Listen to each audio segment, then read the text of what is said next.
Testing, testing. This is the episode number 20 of VOX podcast. Very excited to be here again with Diane for yet another interesting episode about AgriTech and FoodTech, which is one of the topics that interest me the most recently. And we have Kevin Wu with us.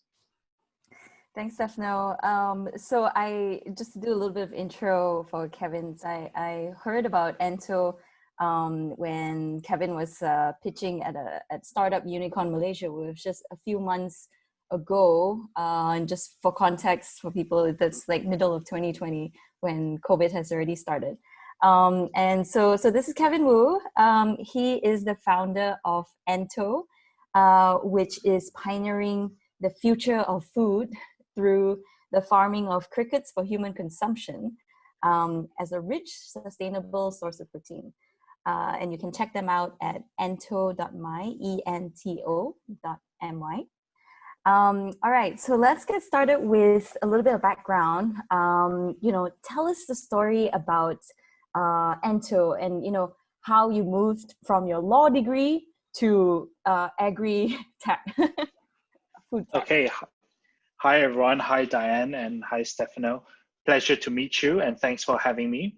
To answer your first question in terms of the journey of Ento, so by way of introduction, everyone, my name is Kevin, and I'm the founder and CEO of Ento. So how it started was that my background, my education was in law. My professional training and career was also in law. So I eventually went on to qualify as a corporate mergers and acquisitions and private equity lawyer. Really boring stuff. I've always been very interested about entrepreneurship and also sustainability. And it was during my corporate law days when I was sat in the office for long hours doing lots of documentation that I felt that that wasn't truly my calling. I've always wanted to pursue my dreams of doing something different, and especially something I could call my own. And soon after, about a year in the legal profession, I left the profession and spent about 2 months traveling around the world. And I've spent some time in Mexico City. I spent about a week there. And it was during one hot summer, during the lunchtime, I was walking around along the main streets and I came across this taco shack. And there was about 10, 15 people queuing at this little taco shack. And I was just curious to find out what was going on. I cut the queue, I peeked, and I saw that they were making fresh tacos with grasshoppers and crickets on top.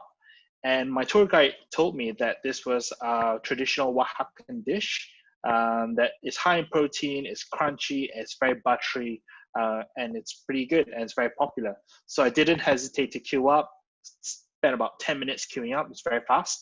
And when I first bit into it, these imagine tacos with grasshoppers and crickets, it was crunchy, it was buttery, it tasted just like shrimps and prawns. And so that got me thinking that it does not taste as bad as it looks. And it may look unfamiliar, but I think that it wasn't a big problem for me personally. So the very same day when I got back to my hotel room, I Googled why are people not consuming more insects or grasshoppers or crickets, and I soon found out that there are actually consuming insects actually pretty normal in many places and many regions around the world. And in fact, crickets and insects are high in protein and also regarded as a sustainable food source. So there's a lot of credible scientific literature backing insect entomophagy, which means the practice of consuming insects. Thanks, Kevin. Okay, before I pass on to Stefano, I want to ask a bit more of the background. So, what kind of products, do you offer at Ento? So we know crickets, but comes in many forms, isn't it? Yep, good question. So at Ento, we specialize in insect-based protein, and we initially launched with whole roasted crickets. So you can imagine crickets, we farm them ourselves in a controlled and safe environment. We optimize the yields, and we ensure that everything is up to food grade, and everything is traceable and it's safe for human consumption. So we initially launched that product where we roast it for a few hours and we season it with some popular flavorings such as salted egg, kimchi, and barbecue. And we have a whole roasted bug. But we found that over time, that a lot of consumers were not as willing to try if they could see a whole cricket in its entire form. With its legs and all, right? With its legs and all. So what we did was subsequently we powderized it and made it into other ingredients such as cookies, cakes, granolas, and we found that result of this was tremendous. People could actually accept it and they would readily eat it and buy it. So that was a game changer for us. So we knew at that point onwards that we needed to create products that looked familiar, that consumers cannot see the insect in its whole form. And that's the direction that we're heading right now. Got it. And do you also have black soldier fly larvae? Yes, we also do a bit of black soldier fly larvae. So we do that, although that's still in its whole form, we do mix it with nuts. So it complements the crunchiness and the nuttiness of it. So we sell mixed nuts with the larvae. It's a great source of protein as well. It's entirely sustainable. And the larvae are fed on vegetables. So they're all completely vegetarian. So it's all, again, a traceable source that is safe for human consumption. I like that you call that out, that it's fed on vegetables and whatnot, because we actually, just as a refresher for our audience, and if they've seen it, we've actually interviewed another company in Kenya that was growing black soldier flies that feeds on human waste though in Kenya, because human waste is abundant. Just general waste as well is abundant in Kenya. And then one last question before I pass to Stefano. So what regarding these insects, what is your market positioning, and who is your ideal customer or target market? Okay, so our current market positioning is that we position ourselves as a alternative protein source company, and our range of products tries to emulate those health food products such as granolas, high protein cookies. We're now moving towards creating a protein shake as well as a burger patty. So in the long run, what we want to emulate and replicate ourselves is to be like a Beyond Meat or Impossible Foods, but specializing in insect-based protein, where we do not use processed ingredients or genetically modified products, and we don't use as much sodium. So we're trying to become a food technology company, and the consumers who buy from us are early adopters in the food tech space. So we target people who are geeks about nutrition and also care about sustainability. And as we believe we offer a far more superior product in terms of nutrition as well as sustainability. That's great. And just for the record, both of us have tried it. I bought a bag for Stefano. I have a bag like sitting in another room. I wish I had brought it with me here to show the audience. But Stefano, do you have any questions for Kevin? Sure, I was very open actually to try, mostly for the diet. You know that I'm a gymaholic, and so I really care about the food intake that I have, and so I was very open about the idea of having good proteins. But I must admit that the first time I came across insects was probably 4 years ago, when I used to stay in Uganda, where it's quite common to eat grasshoppers. There is actually the grasshopper season, where they harvest grasshoppers in the wild and then they put them into areas at night with strong lights to attract all the grasshoppers. And I found them not particularly interesting in terms of flavor. It was quite oily and no other flavor, but just oil, basically. Whereas when I tried Ento, I must say that your crickets were quite yummy. They were barbecue flavored. Probably not my favorite choice of flavoring if I had to pick anything, but I must admit they were quite yummy. I ate it like a snack. One of the things that I would like to ask you is, okay, first of all, the barrier, the same question that you ask yourself about why people don't consume insect. I came across that one maybe about 10 years ago. The first time I went to Thailand and I saw that they were serving insects in the road. I think probably is the fact that these type of insects, unlike shrimps, they invade our personal space. So you find them in the kitchen, you find them at night in your bed, or you want to kill the mosquito, or they come across like a nuisance. And so probably we have that relation with this type of insects, that we want them out of our life, not in our body.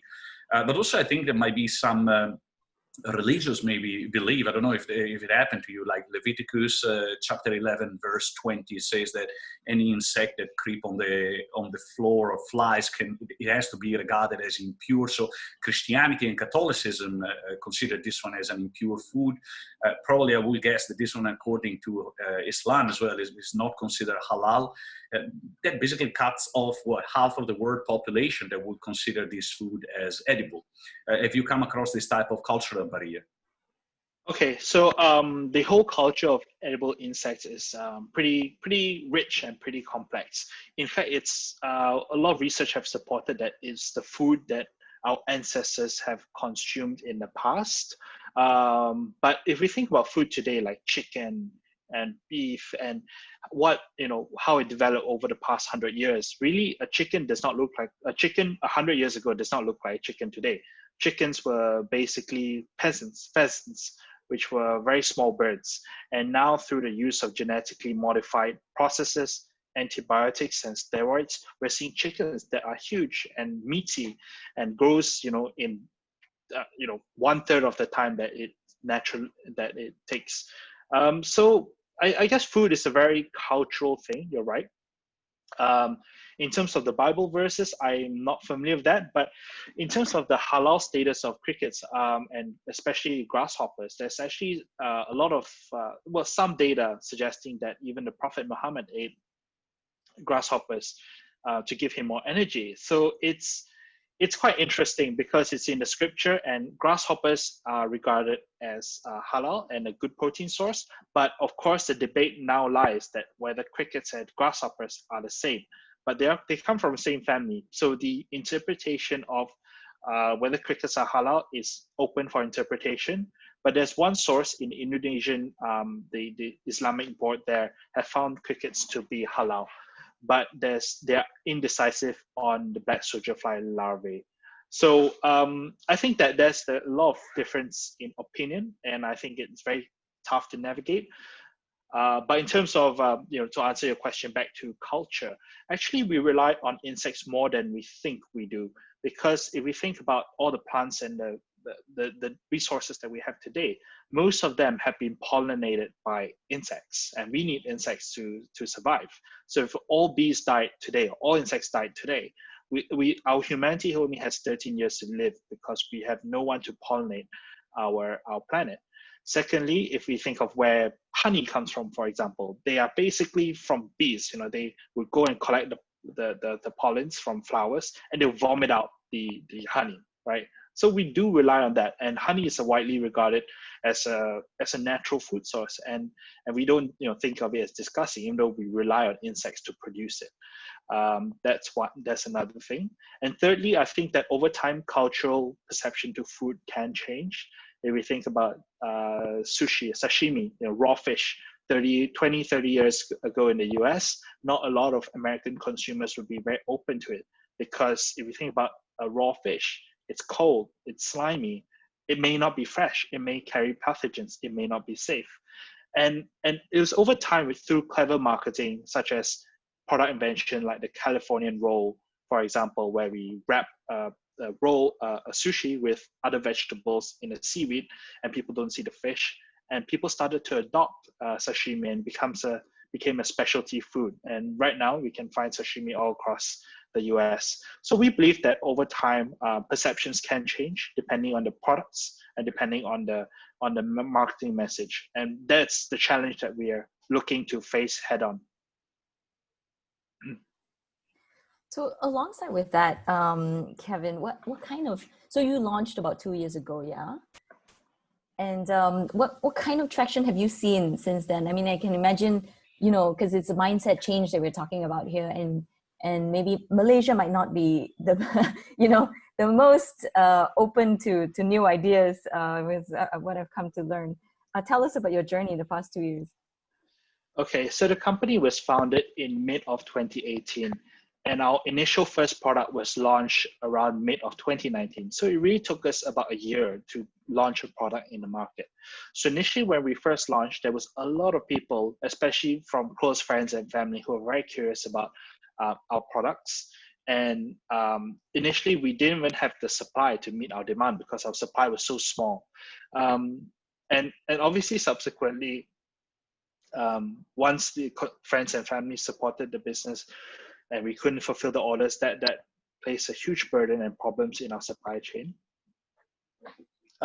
Also, and we've learned as well that through going on the ground and through launching our products, that consumers are interested in sustainability and food, but may not want it in the form that we're producing it. For example, whole roasted insects with crickets with seasonings is not necessarily what the mass majority of the market wants. So we went to powderize it, and we found that there's a lot more positive responses. We're still innovating on our products. Market is still fairly warm, but a lot of consumers are extremely curious about what we do. Wherever we go, we attract a huge attention. We attract lots of people trying because they're curious. So I would say the market, although it's not matured yet, we're still very much at the early adopters phase, where we're potentially penetrating 2% or 3% of the market in most markets that we enter. So we're still looking for the adopters. We do understand that this is not a mass market product like potato chips. We are still tapping in and trying to relate and reach to the early adopters to support us on our mission and to become evangelists to promote our cause and our products to their friends and family. So in terms of, can you tell us whether it's sales revenue or, kilograms of product, how much are you able to sell, now versus, well, maybe pre-COVID and current COVID times? Yeah, so in terms of sales, when we launched, we were seeing modest sales like $500 to $1,000 in the first few months, because we were still trying to figure out the best distribution channels for us. But especially before COVID, like late 2019, we're seeing sales up to 5,000 US, 6,000 US per month.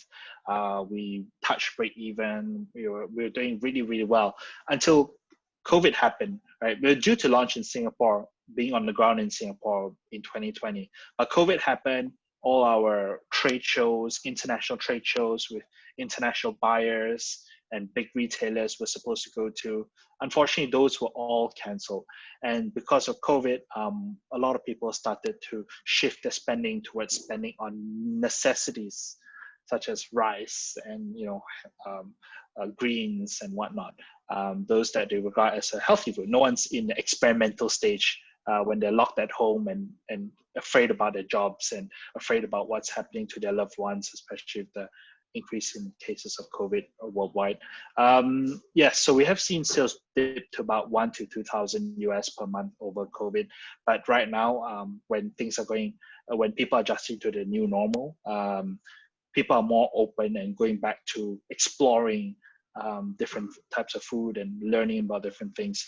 So we're still recovering from a shock from COVID still, I would say, in Malaysia, and I think worldwide. A lot of people are still adjusting and adapting to the new norm, and we just have to adjust and adapt our business strategy according to the market. Makes sense. Did it also slow down your production with the COVID restrictions, MCO and all that? Thankfully not. Our production could still run because essential services such as any type of food production could still run and operate. Yes. Okay. Yes. So it's, coming from a legal background, I obviously drafted technical letters to argue that this is a food source and we're able to operate throughout the lockdown period and continue to develop on our products. That's true. Okay. So because your food, you can still operate, but demand then has shrunk down because people I prefer to buy necessities and not try new stuff. Okay. Correct. So demand has shrunk in the sense that firstly, there's that case. Secondly, there are no events where we could showcase our products. Even if we wanted to get to supermarkets are taking extra precautions by just not allowing, food sampling in any of their stores. So in a way, a lot of our core strategies, we had to rethink the way we do things. Makes sense. Stefano, you have any questions for Kevin? I'm always interested in investment, so I'd like to find out, having spoken to two other companies that are into AgriTech or alternative sources of proteins, I noticed that the common case was that they are oversubscribed when it comes to their investment round. I suspect that you probably are on the same path. You have the queue of investors that want to put their bet on your success. Correct me if I'm wrong. How much investment have you attracted so far, and how much you're planning to attract over the next year or so? Okay. So in our first round of financing, out of personal savings and a little bit from family, I started a company with about $60,000 to just kickstart and get a minimum viable product out. So that was sufficient to get a farm, to get a couple of key employees to develop our supply chain to be able to launch a market. Subsequently, we attracted about $130,000 in terms of pre-seed funding from a Singaporean family office to commercialize this product, the MVP, to allow it to enter into various different retail outlets, which we have done. And subsequently, very recently, last month, we've attracted a strategic investment from one of the largest conglomerates here in Malaysia called Sunway Group. So they have a range of different business units from retail space to education, which we are currently banking on to execute on some of our milestones and KPIs to formulate the next area of growth, the Ento burger patty. So in terms of oversubscription, our pre-seed round was oversubscribed when I first opened the round. The question was always in terms of valuation. Of course, startup valuations is a very sticky and tricky area to navigate, and that has always been the case. But sometimes we do have to hold firm in terms of the amount that we need and also the amount of equity we're willing to give out, because you can't, being in a startup position, we cannot just simply accept any form of cash and dilute ourselves, because it needs to be in line with the company's growth, and that's the most important aspect of managing investors, dilution, and also capital. Thanks for sharing that. In Malaysia at the moment, do you have competition? No meaningful competition in the edible insect space, because the market is still pretty niche. We're regarded as the pioneers in this industry, not just in Malaysia, but also in Singapore and Indonesia. We've developed a great range of products. We have a very scalable supply chain, and we also have a very defensible SEO strategy that whenever anyone's looking for any edible insect products, we are very firmly at the top of those markets, and we've created a defensibility moat around the edible insect market. But that being said, we do expect competition once the market picks up and starts to grow. Kevin, can I ask what markets are you in right now? Because you mentioned Malaysia and Singapore as well. You're also in Portland, aren't you? Yes, correct. So we sell to a distributor in Portland. So I will not name his company, but he's one of the more well-known edible insect player in the US. He sells on a range of different platforms, including Amazon US. He also subsells to restaurants and various other players. So we work very closely with him as his main source of supplier for a range of products. So yeah, we're very excited to get our products, a very proudly Malaysian-based product, out to the US and introduce this new form of protein to a much larger market. Amazing. My brother actually lives there, and I visited also before, and it feels like a very, I guess hippie, like open kind of, I can imagine that they would have been eating insects for a while now. And what kind of products is it? So are they the crickets? Are they the black soldier fly larvae? Are they in full form, and are they white labeled also?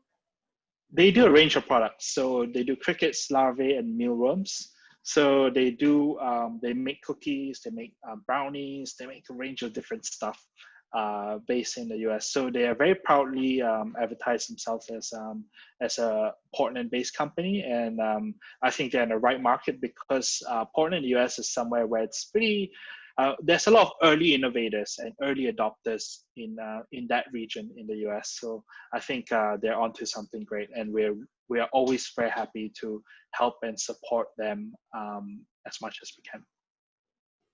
That's amazing. Let's see. So I guess wanted to ask about your team and the structure of the team. I can imagine being just 2 years old and launching your product a year ago, team must still be pretty lean. Yeah, so we have in total 6 full-time members, including myself.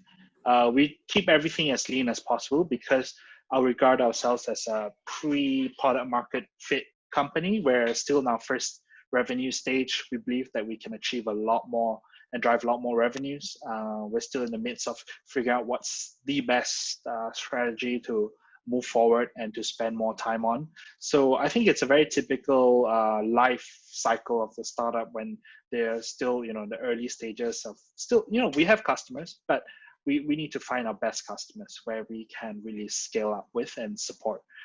So we're still in that phase. And I think some of our strategic partners are extremely helpful in terms of speeding up that process to know how and to ascertain which areas would be better for us. So we're working very closely with our strategic investors and partners to figure that out. Kevin, what problems are you spending most of your time on? What is the biggest challenges you are dealing with at the moment? It's still the biggest challenge from day one, is how do we educate consumers in the most scalable way? Sure, I could walk outside my office and start talking to every single person who walks by me and try to sell them something. But that's not necessarily the most scalable way of introducing our products. So finding the right marketing message, the right channels, and it's not just that, it's also finding the right distribution at the right price. That's how we can succeed in this business, is to convert and educate as many consumers about this amazing source of protein that we have, that's highly sustainable, that's better for our planet. And how do we, once they know that, how can they find us? Not everyone wants to shop online. Not everyone wants to buy snacks online, and we already know that. We need to get to places where they're spending most of their time in, whether it's like premium grocery stores or convenience stores. We need to be there. So it's a two-pronged challenge in terms of education and getting putting our products at the right place. So meaning the access and convenience for our customers. So those are the two core challenges. It's like juggling a ball. So yeah, they're competing interests and challenges. Yeah, and doing all this during COVID, trying to figure it out online must not be easy. Yeah. You have any questions for Kevin? Yeah, I'm curious about the involvement of the government, perhaps. What's the attitude of the government or food regulation with regards to consumption of insects, and also what type of scrutiny did you have to undergo in order to be able to get the market running and make sure that there were not hiccups in the future? Okay, in terms of regulatory environment, it's in Malaysia. There's no explicit law or regulation that permits or stops us from operating. So long as our food products follow the appropriate food standards that most food companies have, and we have adhered to that. So that's not an issue so far. In terms of exporting it, it's a slight slightly more of a challenge because every country has its own regulatory environment, and getting it, across borders in large meaningful scale is always tough. Because currently, based on our current volumes, it's not like we're shipping containers full of crickets. We still have to transport it by air, which is also, again, adds to a whole layer of complexity in terms of logistics, cost, and regulatory environment. But that being said, the government in Malaysia and worldwide are pushing for more sustainable based products, more innovation, more technologies in our food products. And we all know that what we've done in the past, we cannot continue to do the same thing. We need to innovate on our processes, technologies, and products. So we're seeing change in that. We're seeing, for example, the EU is looking to open up the borders for edible insects, whereas previously it's been regarded as a novel protein source and a novel food product, which has a very stringent requirements for any importation. But right now, we're expected to see regulation being passed by the EU to permit edible insects. And from that point onwards, we do hope to see more manufacturers and customers based in Europe who would probably require cricket powder or larvae based products to import into the EU. And we hope to support those companies. Stefano, your mom might be able to buy and try crickets and black soldier fly larvae. You can add it to the pasta. Yeah, it's great. Great.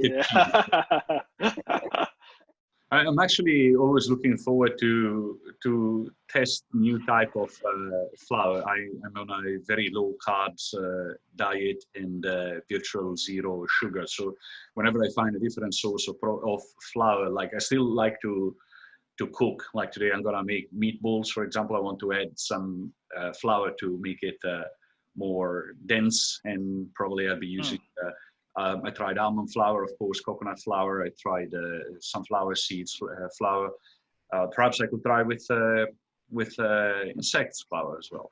Yeah, our cricket powder is awesome. So it's like mostly protein and it has high fiber, so it keeps you fuller for longer with very little calories and carbs, with no added salt or sugar. So it's pure, almost pure protein and fiber. Here is an idea that could help educating the customers, the consumers on what to do. And it reminds me of something that I've done when I was in my early 20s. I had a friend of mine that was going to university, and they were studying food science. And there was, at the time, I think it was Kraft. They were producing a spreadable cheese. And they had a sort of a competition for the students of the university. They says, come up with a marketing idea so that it help us to sell more of this spreadable cheese. And so my friend asked me, would you like to team up with me? But I was not part of that university, and that's why we got disqualified. But my idea was like, why don't we prepare, we attach to the cheese that comes in a block, and you probably know which one I'm referring to. Why don't we make small little booklets that you can open, and there are recipes in it, and every time is a different recipe. And so that company started producing exactly that type of booklets. We were disqualified from the competition, but I thought it was a great idea that basically you educate the customer on what they can do with it. For instance, we were using it as an alternative to cook carbonara. For those who cannot eat eggs, then you put some of that spreadable cheese and it works magic, actually tastes great. So perhaps it could be a good idea to have like how to make ketogenic cookies using cricket flour instead of normal flour, and what is the value in terms of proteins. I'm the type of person that goes to the supermarket and even read on soda water what are the ingredients and what is the nutrition table. Although it's all 0, 0, 0, 0, I still read it to check there is no carbohydrates, no sugar. So for the type of obsessed consumer like I am, it would be really good to find inspiration in using the products in different ways. Yeah, Stefano, I think you are our 2% of consumers that we want to target. Someone who's always curious about different protein sources, about nutrition, about sustainability, about what else you can do with food, because it's not just bread and potatoes that we're eating, right? There's so much variety in this world, this planet, that we can draw protein from. And I think you just serve as a perfect case study as our most ideal customer that we want to reach out to. That's why I got him a bag of crickets. Kevin, what is the best? What is your best seller right now? What forms is it? Is it the powder stuff? Is it the full crickets, or what products are moving fast? Yeah, so you would imagine it would be our granolas, our powder, and our cake and our sourdough. But actually, people come to us for the whole roasted crickets. So, we thought that's what the consumer want, and our data was showing that that's what they wanted. But once we launched that, they actually preferred the whole roasted crickets in this whole form. Because we have some customers that says, I don't want any seasoning, I just want pure crickets. And do you sell them in 1 kilo bags? Because currently we're selling them in like small 25-gram bags. And we do have some customers saying that we want original 1 kilo, that's it. Because this particular customer is a bodybuilder. She's a professional bodybuilder, professional influencer. And she just wants the good stuff. She just wants the protein, something keep her full. No seasoning, none of the salt and stuff like that. So just pure on so. So we do have very particular customers that are wanting our products in a very different form than what we imagined it to be. Yeah, that's quite interesting that you bring it up, because even when Diane brought me the bag of crickets with the BBQ flavoring, barbecue sauce is not really my favorite. Kimchi, probably not, although my sister-in-law is Korean, but I wouldn't have found, I would prefer to do my own flavoring. And because I'm always looking for alternative to pasta, because of course I'm Italian, I need to eat pasta, but I cannot eat pasta because of the carbohydrates. So I always look for alternatives. So I generally boil the eggs and then cut them in slices so they look like penne, Italian penne. And then I cook them with the sauce that I like pesto or arrabbiata and so on and so forth. So it will be great for me to have a kilo of crickets. When I crave some pasta sauce, I just cook crickets with pasta sauce. And to me, the feeling is like eating gnocchi or fusilli or similar pasta, that it's probably going to be more crunchy than I expect. But maybe by boiling a little bit, the crickets, they become even softer, which is more desirable in that type of consumption. Just throwing ideas, because as a good lawyer, you're handling all the questions in 2 sentences, and you have been very time efficient. Usually we stretch our podcast 5 minutes to 1 hour, but basically you have answered all our questions in 35 minutes, which was quite remarkable. Diane, I don't have any other questions. I can just continue ranting on ideas on how to consume crickets. I have one last question for Kevin, actually. What is your plan for the future? The future meaning, the next 1 year, future also meaning that within the next 5 years, where would you like to see Ento? So my dream to see Ento is really to replicate the successes that Beyond Meat and Impossible Food had. Because right now we're currently formulating a burger patty that looks like burger patty, that tastes completely familiar, that's equally high in protein, but it's largely plant-based, but proteinized with our cricket powder. So we believe that we can create a product that rivals Beyond Meat and Impossible Food. But obviously that's a huge challenge and that's a huge moonshot. But at a young and small company like ours, we want to see the moonshot of where this can potentially go. Because selling moving forward, we're not going to build a big business or meaningful impact to the environment by just selling whole roasted crickets and trying to convince everyone to just try it on its own. Right? We need to create a product that is extremely familiar to a lot of people. Through that process, I believe we can really drive real impact to the environment. So it's really to see Ento as a food ingredient company and selling great products that people love. Well, I have to say you're well on your way there. I mean, with like so many variety of products, with a fan here in McCall. Yep. Don't forget, I need to send some original and non-seasoned crickets to you, Stefano. 1 kilo, yeah, 1 kilo's worth. All right, Stefano, you want to close us out? Yeah, generally we keep the last minute for the guest of our podcast to launch a message. It could be to investors, it could be to customers, it could be to whoever to the media, to whoever you wish to imagine that is watching this podcast and you want to communicate with them. Yeah, would be honored to. Firstly, we are still now a very early stage, and we're always looking for partners and distributors, any food distributors who is interested in supporting our cause of providing healthy and sustainable protein for the planet. So if you're a distributor or retailer of any consumer packaged goods, please reach out to me. Secondly, if you're anyone from the media who wants to learn a bit more about us, please reach out to me. Thirdly, if you're an investor who's interested in making a change in this world and want to support green technologies and alternative proteins, also please do reach out to me. You can find my contact details in the information below. And if you want to also share it, what's the best way to connect with you? Yeah, you can best connect with me on LinkedIn. My name is Kevin Wu, Kevin space WU, or you can reach out to my email at kevin@ento.my. Thank you very much, Kevin. Thank you, Diane. Great. Thank you, Kevin. Thank you very much, guys. It's super insightful, and thanks for your useful, amazing ideas, Stefano. I think you would eventually see that the instructions being tagged onto our powder. I accept payments in crickets. Nice meeting you. Thank you again. Bye, guys. Nice meeting you. Okay, take care. Stay safe. Okay. You too.